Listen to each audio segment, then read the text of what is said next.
সম্মানিত দর্শক মণ্ডলী, আসসালামু আলাইকুম। আশা করি আপনারা সবাই ভালো আছেন। তাই আমি আজকে আপনাদের সঙ্গে শেয়ার করব আপনারা কিভাবে আপনার দেশি মুরগিকে শীতের সময় মুরগি বা মুরগিগুলোকে সুস্থ রাখবেন, সেটা আমি আপনাদের সঙ্গে বিস্তারিত আলোচনা করব। অবশ্যই ভিডিওটা না টেনে শেষ পর্যন্ত দেখবেন। তো শুরুতে আমি বলবো, আপনার দেশি মুরগিকে যদি সুস্থ রাখতে চান, অবশ্যই আপনাকে মুরগির পর্যাপ্ত পরিমাণ খাবার ব্যবস্থা করতে হবে এবং পুষ্টিকর খাবারটা দিতে হবে। তো সেক্ষেত্রে আপনারা পুষ্টিকর খাবারের বিষয়ে যেটা বলবো, যে আপনাকে অবশ্যই চেষ্টা করতে হবে, যদি আগে আপনার টার্গেট করতে হবে যে আপনি এই মুরগিটাকে রাখবেন ডিমের জন্য রাখবেন না বিক্রির জন্য, মাংসের জন্য তৈরি করবেন না ডিমের জন্য তৈরি করবেন। সেক্ষেত্রে আপনি যদি ডিমের জন্য যদি আপনি মুরগিটা তৈরি করেন, তাহলে কিন্তু আপনার খাবারের মানটা এবং মাংসের জন্য যদি আপনি মুরগিটা তৈরি করেন, তাহলে সেটার খাবারের মানটা কিন্তু সম্পূর্ণ ভিন্ন হবে।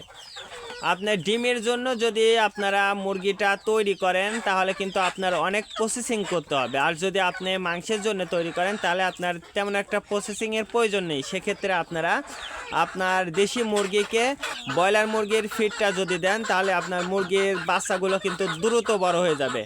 আর যদি আপনারা লোকাল খাবার খাওয়ান, তাহলে কিন্তু আপনার মুরগিগুলো ধীরে ধীরে বড় হবে, আস্তে আস্তে বড় হবে। সেক্ষেত্রে আমি বলবো যে সেটার ডিসিশন আপনার।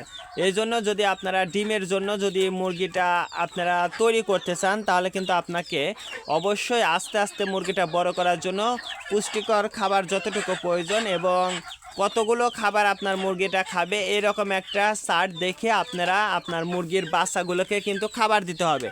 অতিরিক্ত খাবার দিলে কিন্তু আপনার মুরগি ডিম পারবে না, এবং আবার যদি কম খাবার দেন, তাহলে কিন্তু আবার হবে না। এই জন্য যতটুকু খাবার প্রয়োজন আপনার মুরগিগুলোকে, যতটুকু খাবার প্রয়োজন আপনাকে ততটুকুই দিতে হবে, অতিরিক্ত খাবার দেওয়া যাবে না।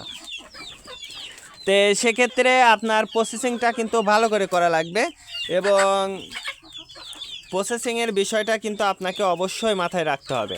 এবং মুরগিগুলোকে সুস্থ রাখার জন্য অবশ্যই খাবারের যে পাত্রটা, সেটা কিন্তু অবশ্যই আপনাকে পরিষ্কার পরিচ্ছন্ন রাখতে হবে।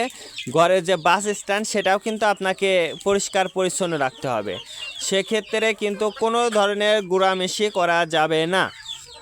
এবং আপনার যে খামারটা আপনি করবেন, মুরগির যে ডিমের জন্য যে খামারটা করবেন, অবশ্যই আপনার ডিম এবং বাচ্চা উৎপাদনের জন্য যেটা করবেন, অবশ্যই আপনাকে সেটা কিছু নিয়ম মেপে আপনাকে খামারটা চালাইতে হবে। তার কারণ শীতের সময় কিন্তু মুরগির ডিমের জন্য যারা মুরগিটা পালন করবেন, অবশ্যই আপনারা বেশি দামের খাবার, যেমন ব্রয়লার মুরগির ফিডটা আমি বলবো যে সেটা দেবেন না। তাহলে কিন্তু আপনার মুরগি হয়তো সাময়িকের জন্য ভালো থাকবে, কিন্তু পরবর্তীতে মুরগিটা অসুস্থ হয়ে যেতে পারে। এই জন্য চেষ্টা করবেন যে আপনার মুরগিকে সুস্থ রাখার জন্য আপনাকে অবশ্যই পুষ্টিকরের বিকল্প কোনো খাবার নেই। আর যদি আপনি এই মাংসের জন্য খাবারটা তৈরি করেন, তাহলে কিন্তু আপনারা ব্রয়লার মুরগির ফিড দিয়ে কিন্তু আপনারা মুরগিকে সুস্থ রাখতে পারেন এবং বড় করতে পারেন খুব সহজে। সেটা আপনাদের ডিসিশন। আমার প্রসেসিংটা হচ্ছে অনেক লম্বা, একটা দীর্ঘ সময় ধরে আমি খামারটা যেহেতু করব, আমার ডিমেরও প্রয়োজন আছে, কিন্তু মাংসেরও আমার প্রয়োজন আছে, কিন্তু আমি নির্দিষ্ট টাইম পর্যন্ত অপেক্ষা করি। তার কারণে 1 কেজি ব্রয়লার মুরগির ফিডের দাম কিন্তু অনেক। আর আমি যদি সেটা গম এবং ভুট্টা দিয়ে যদি আমি পালন করতে পারি, তাহলে কিন্তু আমাকে অল্প খরচের মধ্যেই আমার কিন্তু খাবারটা হয়ে যাবে।